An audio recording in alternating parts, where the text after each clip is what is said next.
So this is week 4, and the frame started to go up already on the floor. You can see here that the floor really truly is a room within a room. It doesn't connect to the actual walls of the building. Here's the machine room. You can see there's a big old gap between the back wall here and the actual wall of the building. And as we've seen before, cool laser. Clear daylight under there. That is a floated floor. But we've got something very exciting just about to arrive. So we're going to wander off and go and pick that up. Something's going into storage.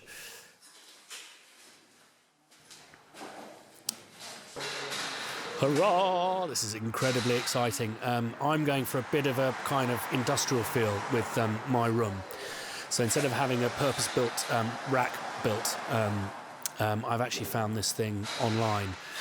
It's an old carpenter's table, and it's, there we are, really quite impressive.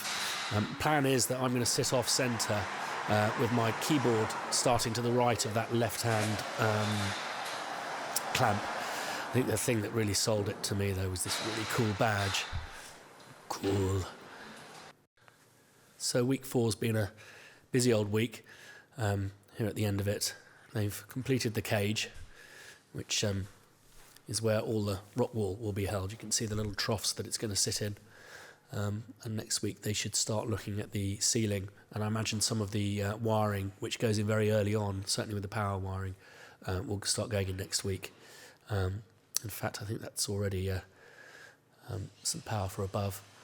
And there's the machine room, looking nice and spacious. Be able to get lots of kit in there. Yeah, really exciting. And Studio 2 is starting to take shape as well. They've floated that floor, as we've seen before, on these little rubber feet. And then they're just starting to construct the frame where the sand will go, which again is used instead of kind of big stud bricks, because it's not as heavy.